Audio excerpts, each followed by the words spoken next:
Hello, everyone, and welcome back to the Drive Away with Baz and Jen. I'm Baz, And I'm the god in the blood ocean. and we just got out of seeing Iron Lung, which was directed by YouTube's one and only Markiplier. First of all, before we even get into anything, I'd like to give a round of applause to Oh, same. Markiplier. Absolutely. I shouldn't be clapping because I need to have my hands on the I've steering wheel. I don't think I've ever watched a single Markiplier video I watched him in probably like my ever. early teens. But like I've never been like a big fan. I've just kind of like appreciated him from afar. Yeah. Um, but like this goes exactly to my rant from The Strangers Chapter 3, which says that this movie had a $3 million budget. And it was entirely And it was self-financed. entirely self-financed, and Mark wrote, directed, starred, and I believe edited Yeah. it. Um, and it's like, this is the type of shit that we need more of in the world, and this is why movies like that Strangers trilogy piss me off so Yeah. much. And it's like this is adapted from a video game, which I believe he played on his YouTube channel, Yeah. which is why it became like a thing. But it's still like it's an original idea. It's, I don't know if indie filmmaking is the way to describe it, but like it is. It is. Indie means independent. Yeah. It's entirely independent. And it's fucking good, man. Yeah. I need to get out of the way. Spoiler alert. Wait, I have more accolades I want to give. I need to say something Oh, first, okay. and then we can go back to it. For me personally, this is the spoiler alert. For me personally, body horror is like a big ick of mine. There's some body horror towards the end here that's not necessarily anything like super graphic or extreme, but it's still like I wasn't expecting it, and so it kind of has thrown me off a bit. So if my energy is a bit off, that's the reason why. It does not affect the quality of the movie at all. It's just a personal thing for me. Which still I would say, even though I have that buffer, I still really enjoyed the rest of it. Yeah. Go ahead. Yeah, I think that it's fucking insane that this is the exact kind of shit that like everybody at my fucking college dreams about doing, in the sense of like it's so impossible to get a film made without just paying for it all and taking the L yourself. And like, yeah, he's a fucking millionaire, and so he has but like I think they shot this like fucking 3.5 years ago or something. Like, I have no idea. I don't it's know. been in the works for so long, and I really admire the amount of like, fuck Yeah. it, I really like this thing, I wrote a really cool script, I want to fucking like make it, and he just did it. And you know, And and he didn't even like, the plan, I think it was going to be in 50 or 60 movie theaters. yeah. And it ended up in over 4,000 movie theaters, simply because he was like, hey, if you want to see it, like, right to your local theater or whatever. And then it like picked up and blew up, and like that's really fucking cool and really inspiring. And like, yeah, he has a platform with millions and millions and millions and millions of followers, but it's like, it's still awesome. I think what's the most impressive to me is that, like, I know was The Strangers last episode? Yeah. I know we talked about like allow more like first time directors to make shitty movies. Yeah. And I still stand by that. I agree. The thing is, this wasn't shit. No, He directed the hell out I of this would movie. say though, I know it's technically his first feature. I wouldn't consider him a first time director, given all of like, there's a Fair. level of directing that he would be like, has to do with all of the YouTube stuff he's Sure. been. So Okay. like, he has a lot of I think my biggest fault with this, I have two faults with this movie. I think the first act is a little like wishy-washy, slow, boring, and like it takes a hot minute to get like good. And I also think that it's weird because I think that like Mark's acting in the first chunk of the movie is not very good. And then I think his acting, and like after like he starts hearing the woman from the SMA, like the hallucination woman or whatever, his acting like fucking pops off, and it's crazy fucking good for the rest of the film. I'd actually like to push back on both of those points. I think I actually really liked the first half before. Well, I don't necessarily know if it's the first half, but like it wasn't a half. It was portion of, because it's very mysterious, and like there is like the opening scene that's kind of setting the world that we're in. But I think it kind of helps to aid in the confusion of Simon, the character that Mark's playing. And I also agree that Mark's acting was better in the second half. Yeah. But I think he was solid throughout. Like, I think it might have also been a script that it just felt like I never noticed him being like notably not good. I felt like it wasn't that he wasn't good, it just felt like he was very ham-fisted, and like he was talking just so that we would have lines of dialogue, and then like the big part, to me, that's more of a script thing. Yeah, it was like a bit of a, but then like there's ways to deliver that, I feel, that's like it just felt very like choked out. I wonder didn't feel like it could breathe. Like dialogue from the video game. Yeah. Of like as you're going around exploring. One thing that the big flag line for me at the beginning is like the what flag of like, this is where I'm like, is when he screams, or when he's like, yeah, well, you don't understand, there's something else out, and I don't think that we as the audience, or even he, had seen it, like we had not been given any real implication. But he saw the skeleton, but there wasn't behind it. That was more of a skeleton. No, there was something else there. There was another little shape. Oh, maybe I missed it, but I felt like it was such a big leap. Like for me, if I saw something in that photo, I'd be like, that's part of this fucking weird skeleton. Okay, whatever. Yeah, I don't know. Just like, it felt that once he goes back down, and especially once we get to the second oxygen level, is really when I felt like it really picked up and was really. But even before the second oxygen level, like once the mystery and like the slowly things started to creep in, it was pretty solid. So another thing I want to talk about that's a good thing before I get into my personal issues with the movie, not personal issues, my thoughts of issues with it. Sound design is fantastic. Oh, incredible. Like, and so I was very nervous for this movie as someone with thalassophobia. For me, it's the ocean, but also just large bodies of water in general, and also boats. Baz is just afraid of the giant god being that lives in the blood ocean in real life. No, not even that, and also go fuck yourself. But so I was nervous, and the sound design early on, it kind of faded out, but like they did a very good job at having that kind of background noise from like what Simon would be hearing inside the submarine, of like not necessarily like things outside of it, but just like ocean noises and pressure shifts. Like, and so that it was very unsettling to me personally, because that's a big fear of mine. But I made it through the movie okay. Up until the end, which is just another ick for me. But and then just the sound design of, I mean, like everything, honestly, in this movie, it's very, very well done. And it really adds, like, I think what was kind of my biggest shock that I discovered when watching this movie was that it's very moody and atmospheric for a large chunk of its runtime. And I wasn't expecting that. Yeah. I'm down with it. I think it works. And it works well. There's a cop coming onto the highway. I don't think it's for me. Should I pull over to the right lane? Yes. Okay, I will.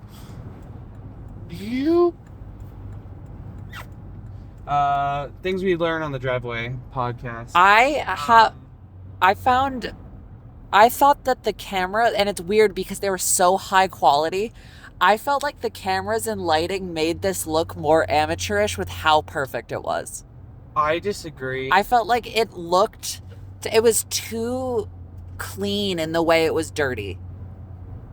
Like it felt very set escape roomy I don't know. a little bit, but it wasn't a budgetary thing. I felt like it just looked like it was too crisp at times. Yeah. That made it look like Unreal Engine I a bit. didn't personally get that. I loved the production design on this. Oh, yeah. And I think it's mad impressive too, especially, and I know we're pushing back maybe on Mark being like a first time director, but I'll say feature director. Yeah. Of this is essentially a one room movie. Like there's a couple like flashback, like there's like 2 flashbacks or something. But they're like not even 20 seconds in total. And then like the big one of like the giant ocean of blood and looking up and yeah, but the plot doesn't like move from there. It's like a hallucination. It is end.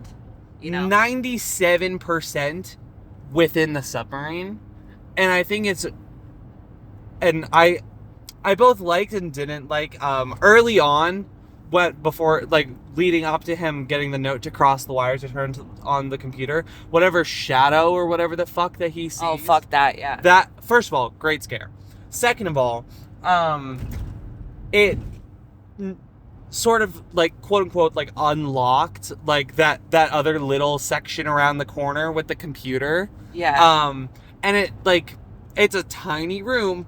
It's the main like navigational system at the front, the X-ray thing at the back, the computer to the right of that, and then the crawl space, and that's pretty much it. Yeah. So I think, and great job with the production design on that as well. And then as everything builds and gets bloodier and fleshier, and I think I've seen this reflected as well. My biggest issue with this movie, it's too fucking long. I think it's 127 minutes. I don't think it needed to be that long. I agree, except I think that like after like the 35-minute mark, I wouldn't cut anything. Yeah, and I mean, like, I would cut the beginning. You can pick and choose what you would cut. I think it's too long. Like, and there's maybe some stuff with like some of the montages that could have been cut down by like a little bit. But it's a good build of tension. Oh my god, it got so fucking tense at the end. Yeah. I had to pull the full stop, recline, sit up, lean forward maneuver. Yeah, and that was kind of about the point where I started feeling like I wanted to crawl out of my skin. The body horror stuff. I fucking adore cosmic horror, fucking Lovecraftian bullshit, and this fucking nailed it.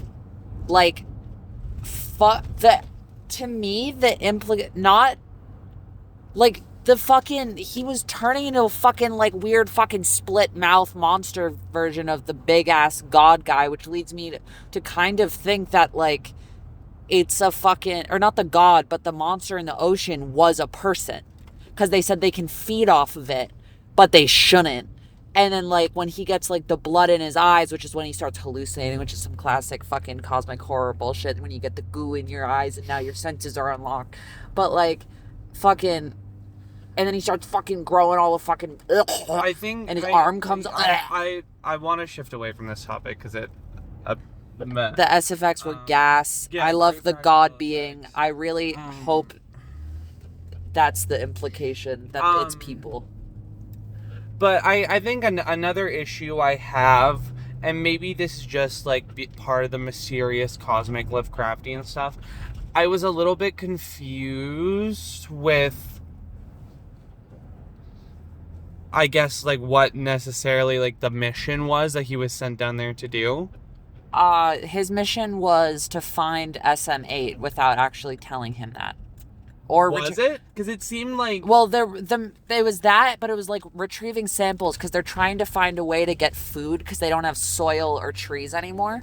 And so the ocean is like blood. So it's a living, or the planet or the moon is a living organism, is the implication. Because it's got all the fleshy walls and bullshit. So they're like, okay, well, this thing is sustaining itself, so we need to figure out how it's sustaining itself. I get, but... like, that doesn't fully register to me. Because, especially with some of the dialogue, like with Ava, I think was her name, the main woman over the speaker.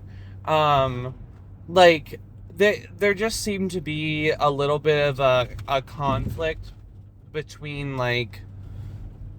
some of the earlier stuff and then some of the later stuff, because like to me, I don't think his mission was to find SMA at all, because she seemed way too shocked that would even be a possibility.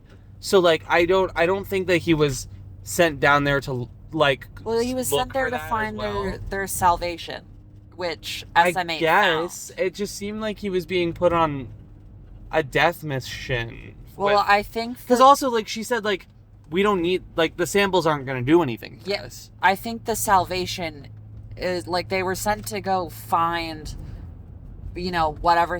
And the thing is that like you have to get all absorbed and sucked in to continue living, because the hallucination asked him like, would you give up everything to survive? And he says yes. And so then it's like, okay, and now it starts leading him forward into the fucking fleshy blood goo world, and then all of a sudden the ship starts becoming, you know, living organism that starts absorbing him, and it pulls him into the, like it's trying to make him a part of the planet monster god. No, I understand that. I just don't understand. I don't understand what Ava and her crew is supposed to get out of it. The means that the planet sustains itself off something, they're trying to figure out how. There's something that keeps this thing alive as a food source, so they need to figure out what it's eating, and then they eat that, and then they can, you know, and reproduce that so that the human race can continue to survive, because they don't have any food. I guess that wasn't conveyed very well to me then, but yeah. So those are my main issues that I have with it. But yeah, the atmosphere is really good.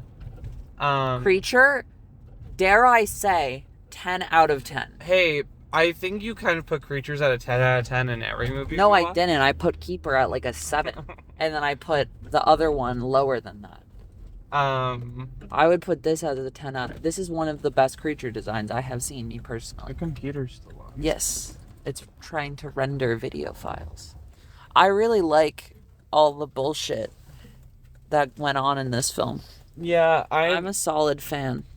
I am a fan as well. I just wish... I feel like I wouldn't not enjoy it as much on a rewatch, but the first watch, experiencing it for the first time and allowing everything to unfold, and like I do actually wish that like it was shown, like there was a big setup point where like it's revealed that the camera is an X-ray, so then it's like, okay, well the skeleton is clearly the living creature, but like I feel like they never explicitly acknowledge that. That's a thing as well. But like we keep, like the skeleton is now moving and we keep seeing the skeleton, but like I feel like we never were like, oh, there was never a moment of like, oh my god, the skeleton of a living giant fucking creature that also just swims up to the, like it just hangs out, like it doesn't swim up and eat him or whatever, like it just poses in front of the camera and then like moves forward a little bit and then it leaves, and it's like. And I think my issue as well with the radiation camera is that it is part of why that first half is so tense. And of course, when you have a thing, and you know what, actually, I do really appreciate that they didn't use it for jump scares. Yeah. That is a major win in my book. But where I kind of falter with it, that first half, I think, is used to its maximum effect of when you're seeing all of the things that are down there and discovering that alongside Simon. But then in the second half, I feel like it doesn't really have any oomph. It's just kind of there. Yeah. And like for something that was set up to be so important, it didn't really seem... Or so important in the first half. The monster's coming out and then it disappears inside. That shit was gas. But it didn't really seem that it was as important in the second half as I was led to believe it might be at the beginning. And you know what? Maybe that's the progression of the video game too. But I feel like I would have that issue with the video game. I liked that he had to use the camera as a light source. Mm-hmm. A lot of the time, that was for when the ship was shut off.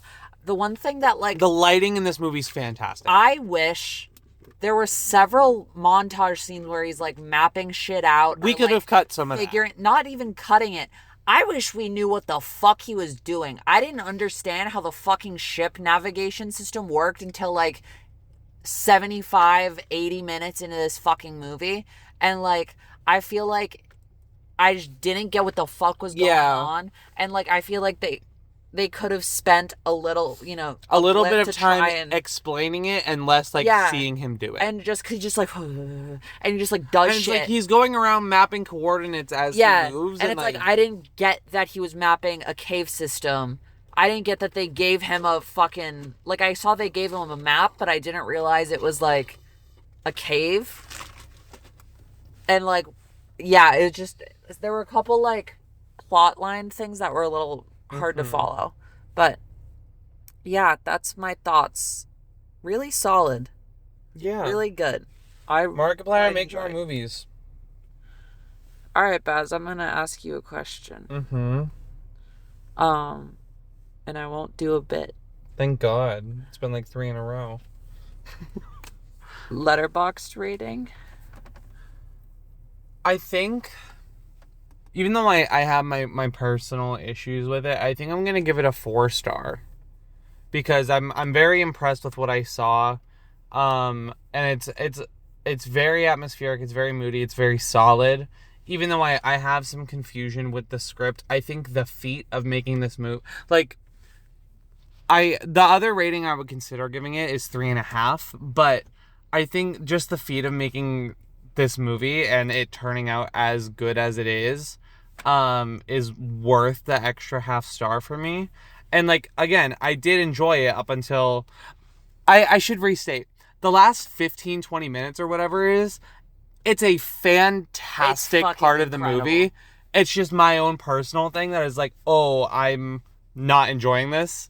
But like from an objective standpoint, like it's good. I think a 4 is solid. A like, I'm gonna go back and forth on, because normally I use the like as like saying I would rewatch it. But that's my thought. As the British lady comes on the fucking intercom through the end of this movie, is a 5-star part of this movie. However, the beginning of this movie is like 3 stars, I think. So I'm going to meet in the middle at a 4 and a like. And I would rewatch this movie. I don't know that I would enjoy it as much on a rewatch. But like, man, yeah, like the first like 30 minutes, I was like, okay, whatever, I guess. And then I'm like, whoa, okay, I get it. Never mind. So, yeah. Okay. All right. Bye.